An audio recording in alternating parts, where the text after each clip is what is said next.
At yung dalawang congressmen na yon, wag na kayong magbulan dalawa. Baka mamaya pag-untugin pa rin dalawa yung ulo eh. Na yun, allegedly were Congressman Sandro Marcos and the Congressman Romeo M. Acop. Iho. Ito ang Wow Trending. Nasermonan ni Congressman Romeo Acop ang whistleblower ng matinding korupsyon sa LTFRB na si Jeffrey Tumbado. Meron daw di umano na dalawang congressman na sangkot at tumanggap daw ng 5 million pesos. Oh my God!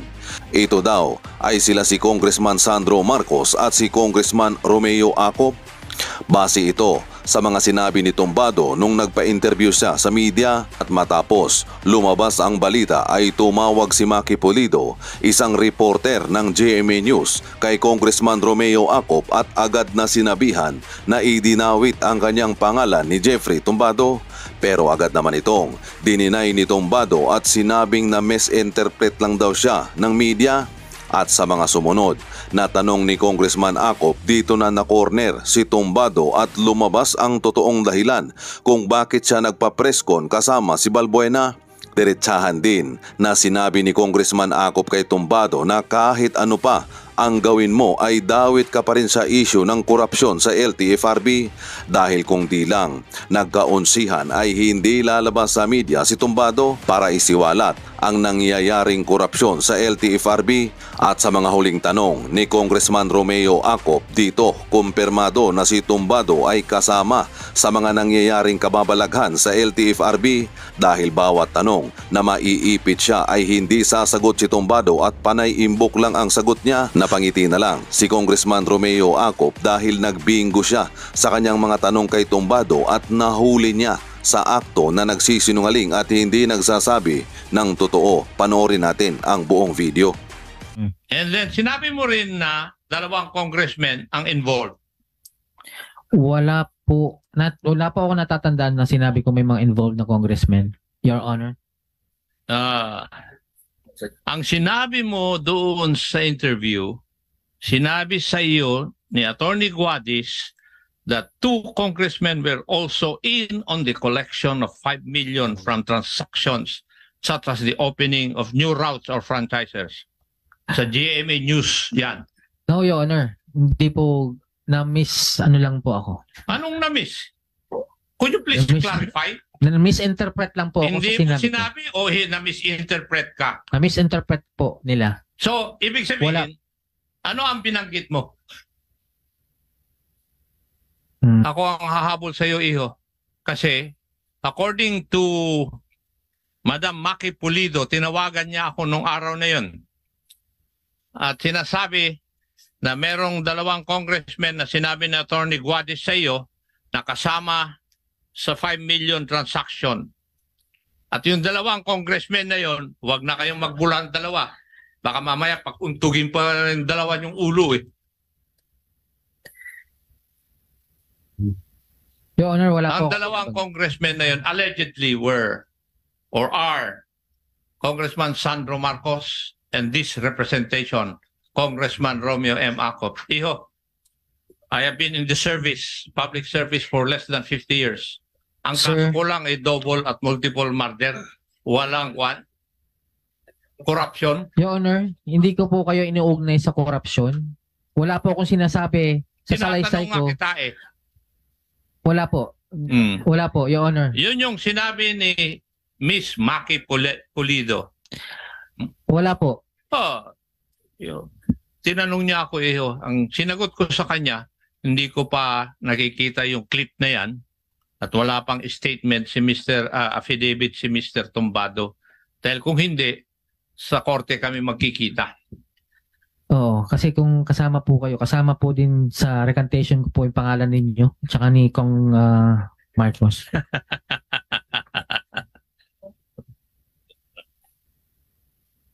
So, in other words, hindi totoong sinabihan ka ni Attorney Guadis na may kasamang dalawang congressmen sa collection ninyo ng 5 million from monthly from transactions such as the opening of new routes on franchises. Kasi kino-quote ko yung GMA News Online.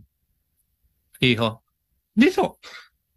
Baka akala mo hindi ako naghahanda ng ganitong mga hearing. Pinaghahandaan ko kung paano kita didikdikin eh. Your Honor, wala po talaga. Wala. So, Attorney Guadis, wala ka bang sinabing ganun? None, Your Honor, and with the permission of the chair, may I issue a clarificatory statement on how he came to LTFRB? Because I did not really personally bring him. He was recommended to me by a very close friend. That's why I took him in as an executive assistant. Kasi nakalagay dito sa sa affidavit niya. Yes, Your Honor. So, lesson learned, Attorney. Huwag kang maniwala sa close friend mo. Naniwala po kayo kaya tuloy nadala nyo. Ngayon na nangyayari na ito. May I further say just for 1 minute, Your Honor? When I was in the LTO, I have a communications team. When I was transferred to LTFRB, I was looking for an executive assistant. And that person who used to head my communications team in LTO endorsed him. And I value the endorsement of that person. That's why I took him in. Not because I know him, but because of the person endorsing him. And for that, I took him in as my executive assistant. That is for the record, Your Honor. Thank you. And for the record, iuulitin ko, hindi ako nagkakaso sa 40-year service ko sa Philippine Constabulary, Philippine National Police ng kasong corruption. During the time of then President Fidel Ramos, pinag-submit din kami ng courtesy resignation. I only submitted a one-line courtesy resignation.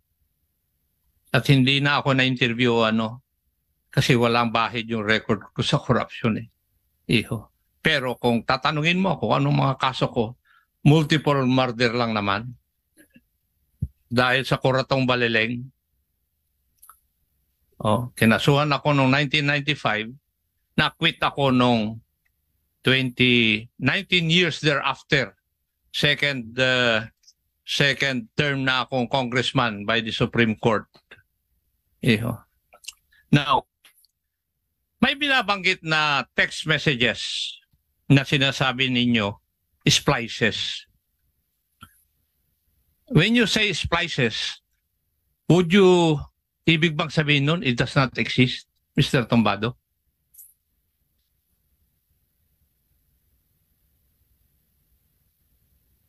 Yung binigay sa iyo na kopya ng mga text messages, naka-flash din dito kanina.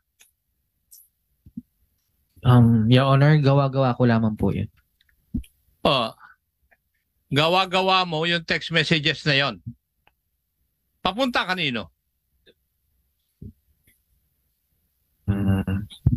Kay Chairman po. Kay Chairman Guadis. Gawa-gawa mo. Paano mo ngayon mapapaniwala kami at ang publiko na meron kang sinasabi mong totoo na nasabi mo na at meron ka rin sinasabi na sasabihin mo ngayon hindi totoo? Nalito po lang ako kanina sa tanong, Your Honor. Ilan taong ka na ba?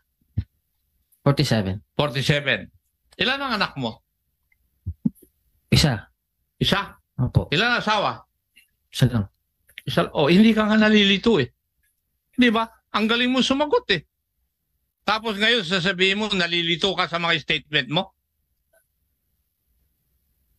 Huwag mo kaming palusutan rito. Kasi yung 10 days mo, dadagdagan ko uli na 10 days Don't ever think na ako'y nagbibiro dito. Alam na mga kasamahan ko, hindi ako nagbibiro talaga pag hearing.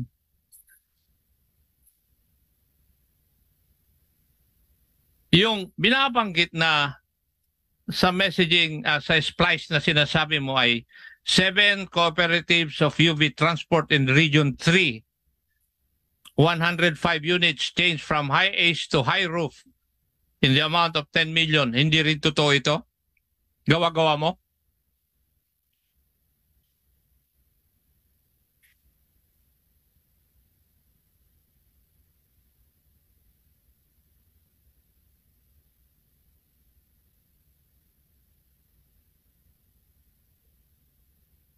Ano? Uy, hindi ka nakikinig sa akin. Ah. Sagutin mo ako.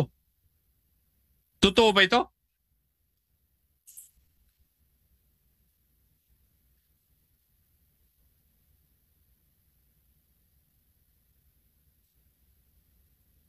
Mr. Chair, I invoke my right against self-incrimination.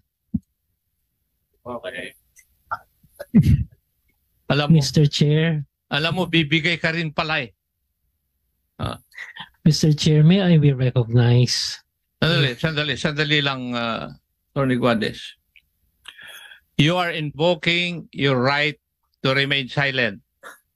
Dahil yun ang kwan ng iyong lawyer.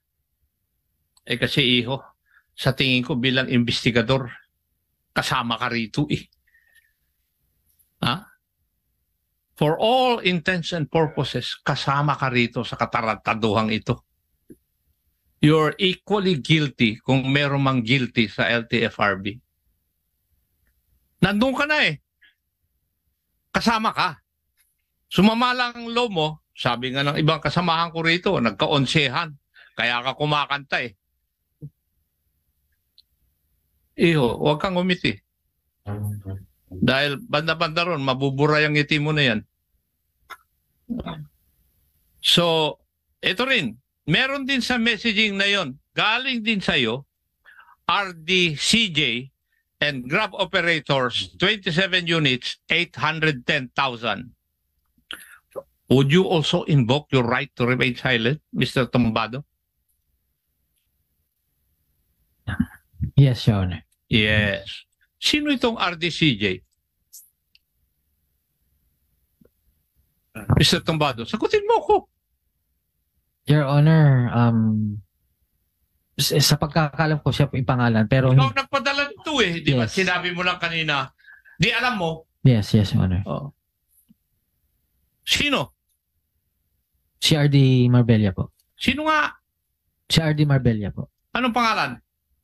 Ano yung C? Carl siya. Hindi mo nga tinitingnan mo yung pangalan niya eh. Hindi mo ka rin sigurado Hindi po eh. po kasi siya malimit po nga po Pero sa office. RDCJ, bakit? Ito ba tawagan ninyo doon sa LTFRB? Yung mga operators po, tawag sa kanya RDCJ. Ng Region 3. Region 3. So, you also invoke your right to remain silent. Ha? Yes, Your Honor. Yung SV3, sino yun? Nandun din sa messaging mo. SV3. S, Sierra, V, Vista, 3. Sino yun? Operator din po. Operator Yes. ng Transport cooperative po sa Muntinlupa. sa Muntinlupa. Paano mo siya kilala? Lumapit po siya sa akin yung may press conference noon, yung Press conference saan? yung nagpa-press con po ang Magnificent 7 noon, way back po. Doon mo siya nakilala. Yes, tinawag niya, kinalabit niya ako. Tapos humingi po siya ng assistance sa akin kung pwede daw po makalapit kay chairman. Ang tagal na daw po silang nagfa-follow up sa mga papel nila hanggang ngayon, hindi pa nila nakukuha. So, kung maaari po daw na samahan ko po sila, matulungan para mailapit kay Chairman Guadis yung kanilang mga grievances, yung kanilang mga problema sa papel. Yung SB3, yung message na nakalagay doon sa binigay naming kopya sa iyo, SB3, open and close parenthesis, given the first package. Anong ibig sabihin nun? Mag-i-invoke ka uli. Honor. Ha? Yes, Your Honor. I invoke my... You asked your lawyer, bakit ka nag-i-invoke ng right to remain silent mo? Ikaw ba itatamaan? Tanungin mo yung lawyer mo. Otherwise, kailangan mo sagutin. Kung hindi mo sasagutin, I will cite you in contempt. Yes. Hindi ka naman maapektuhan dito eh, sa tingin ko. Maapektuhan ka ba?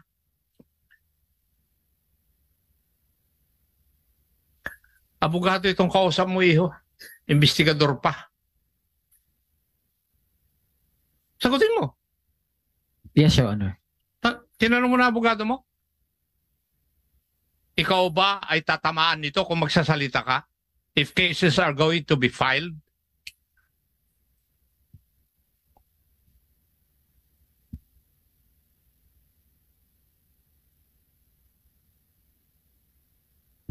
Yes, Your Honor. I invoke my rights to remain silent.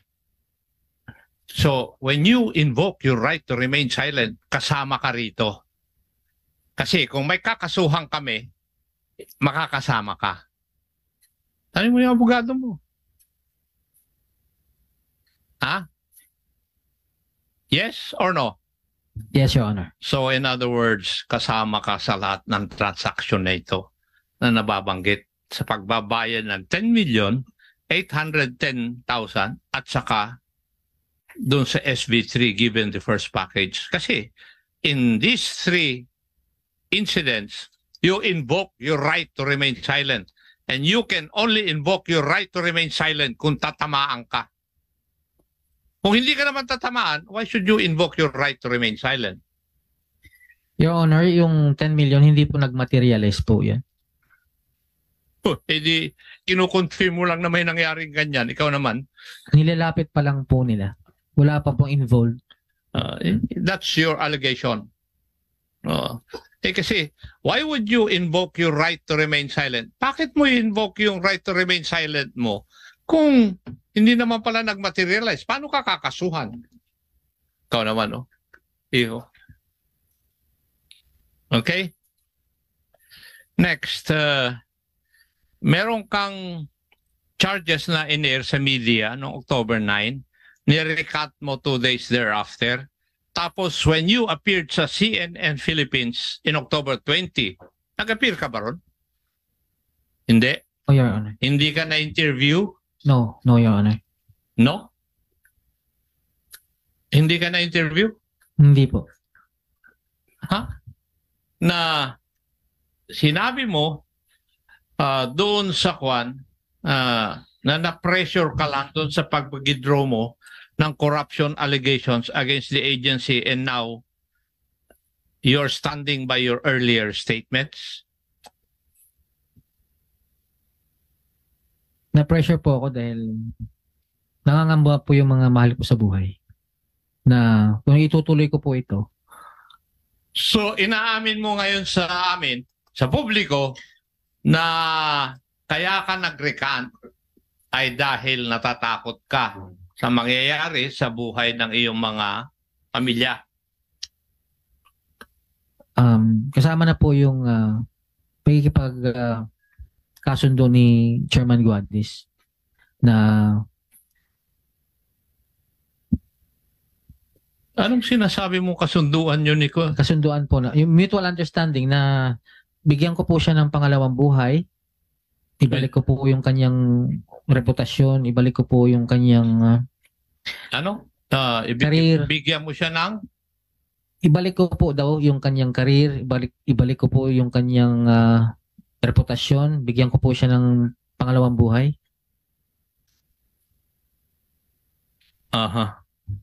So because of that, nag-recant ka? Yes, Your Honor. Hindi dahil sa sinasabi mo na ikaw lang ay sa bugso ng iyong damdamin na nabanggit mo lahat yung mga sinabi mong allegations. And if I may add na wala po talaga akong direct knowledge na may participation po si Chairman sa anomalies. Wala. Yes, Your Honor. Pero doon sa iba, meron ka. Yes, Your Honor. Kagaya ng? Sa legal. Alin? Sa legal po. Sa legal? Yes. Anong alam mo sa legal?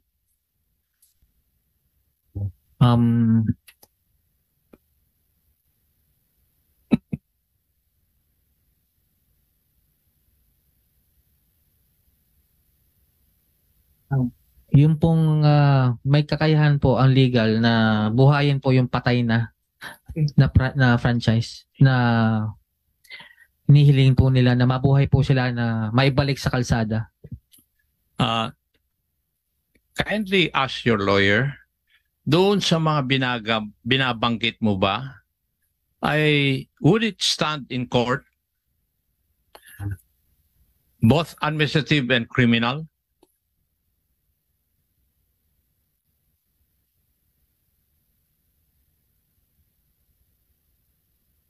Your Honor, depende po sa mga ebidensya po.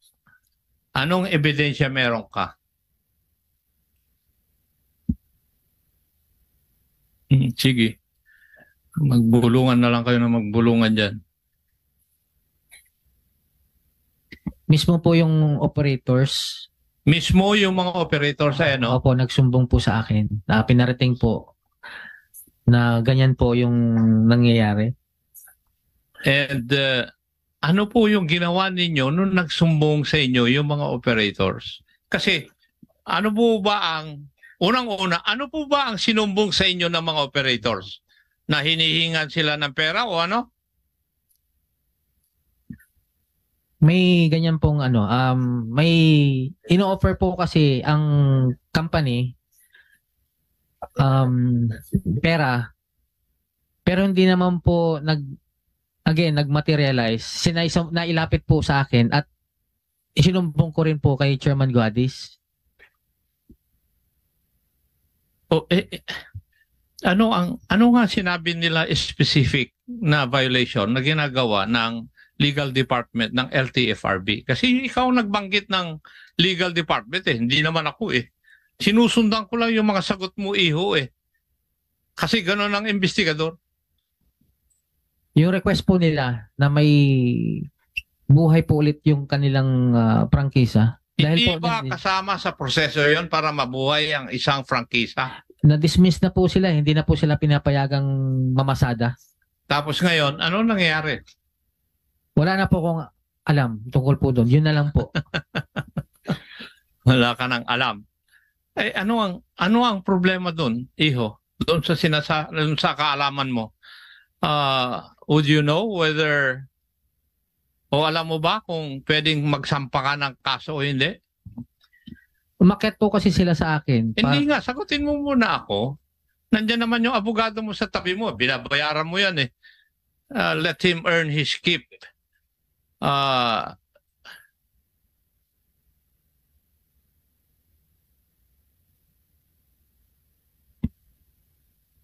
Yun nga po, Mr. Chair, naisumbong po sa akin yung mga reklamo nila. After nun, inilapit ko po kay Chairman Guadis at hanggang doon na lang po ako. Nasa level na yun. Paiwas na yung sagot mo That's expected dahil bulong na abogado mo. Pero dahil lang doon, may nagsumbong sa iyo, sinabi mo kay Attorney Guadis, you do not even know whether it was acted upon. Ang conclusion mo, may kalintikan nang nangyayari.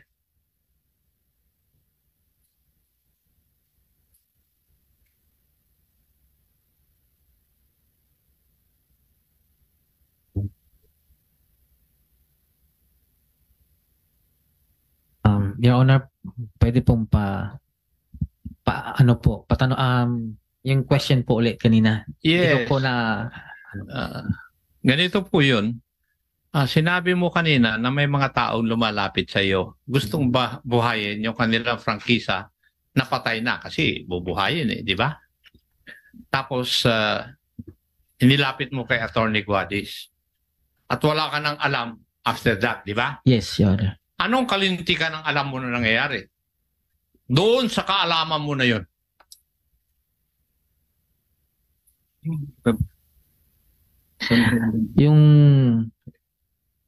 Yung bribery, Your Honor. Anong bribery doon sa pangyayari? Tanungin mo nga yung abogado mo if the elements of bribery are presented. Nag-o-offer po kasi sila Tanungin mo muna yung abogado mo kasi hindi ka abogado krimen yung sinasabi mo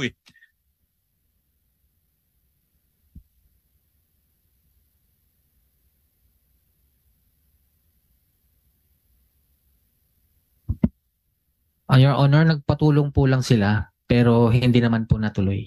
Okay. Anong krimen yun? Wala po. Kanina meron kang binabanggit Yun po yung What I'm trying to tell you, at ang sinasabi ko lang sa iyo, Iho, is that medyo piit-piitin mo yung bunganga mo sa pagsasalita dahil sa sama ng loob. Ang sabi nga nila, sabi ng mga mas matatanda sa akin dahil may edad na ako eh. Ang sabi niya, huwag kang magbabanggit at magsasalita kung ikaw ay galit, masama ang loob, napabayaan ka, o binasted ka ng girlfriend mo. Dapat hindi ka nagsasalita ng basta-basta. Alam mo kung bakit, Iho? Para sa akin, may motibo ka na mag-accuse na lang ng lahat ng tao rito. And your motive is not good. Ang tanong ko sa iyo, panghuli, Iho, kung hindi ka inilipat ni Atty. Guadis, kakanta ka ba ng kagaya ng pagkanta mo ngayon?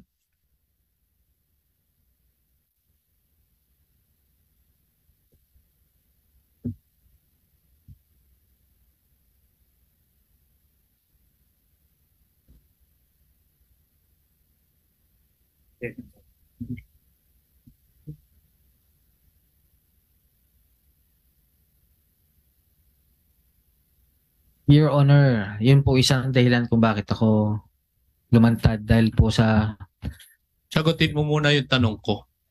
Kung hindi ka inilipat ni Atty. Guadis at hindi ka ni-intriga nung executive assistant ni Atty. Guadis, I remain siguro sa office, Your Honor. kakanta ka pa ba?